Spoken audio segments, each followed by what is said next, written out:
પ્રભુ ઈસુના ગૌરવી નામમાં આજની શુભ સવાર, પ્રેમી સલામ, જય મસીહ, પ્રેઝ ધ લોર્ડ, હાલેલુયા. પ્રભુનો આપણે આભાર માનીએ છીએ કે દરરોજ ખાતરીદાયક વચન પ્રભુ આપે છે. 365 દિવસના આજ્ઞાપાલનના વચનો પ્રભુ આપે છે, એક દિવસ માટેના. અને એ વચન પ્રમાણે આપણે જીવીએ છીએ, ચાલીએ છીએ, પ્રભુની આણ સ્વીકારીએ છીએ તો પ્રભુ આનંદનો આશીર્વાદ અને આજ્ઞાપાલનનો આનંદ આપે છે કે જે આજ્ઞા આપણે પાળી હોય, જે પ્રભુના વચનો આપણે શીખ્યા હોય, એ વચનોનો આનંદ એક હોય છે. કલોસ્યને પત્ર 3 અધ્યાય ને 1-2 વચન, સંત પાઉલ કલોસ્યની મંડળીને લગતા શું કહે છે? જ્યાં ખ્રિસ્ત દેવને જમણે હાથે બિરાજમાન છે, એટલે કે ઉપર સ્વર્ગમાં, ત્યાંની એટલે ઉપરની વાતો શોધો.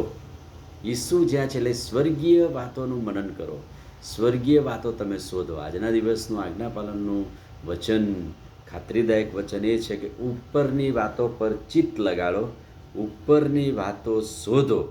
અને ખાલી શોધવાનું એટલું જ નહીં, પણ ચિત્ત એટલે આપણું મન પણ લગાડવાનું. અને પૃથ્વી પરની વાતો પર નહીં.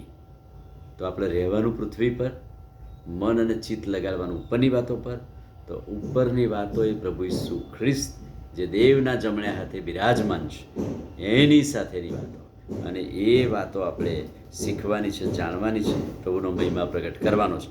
તો નીતિવચન 1:33 ચોક્કસ ખાતરીદાયક પ્રભુ શું કહે છે? જે કોઈ મારું આ સાંભળશે તે સહી સલામત રહેશે, નુકસાન થવાના ભય વગર શાંતિમાં રહેશે. કેટલું સરસ!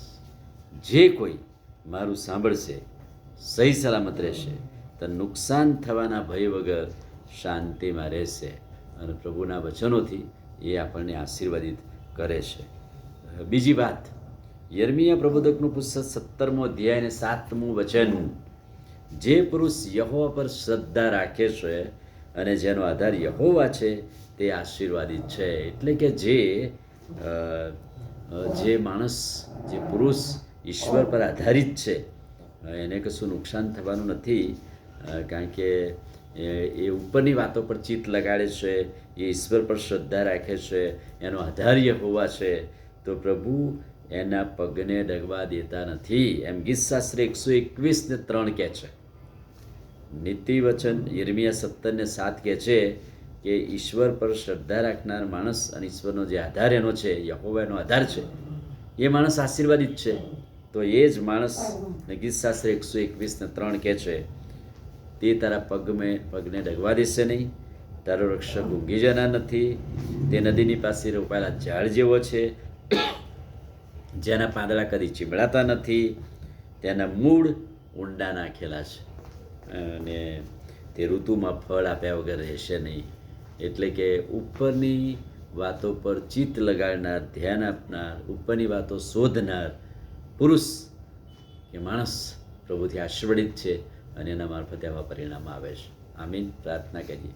પ્રભુ, આજે સવારે તમારા અદ્ભુત ખાતરીદાયક વચન માટે આભાર. વચનના પ્રકાશમાં અમને દોરો, અમને તમારું સામર્થ્ય આપો. પ્રભુ ઈસુના નામમાં પ્રાર્થ્ય છે, સાંભળો ને માન્ય કરો. આમીન. God bless you.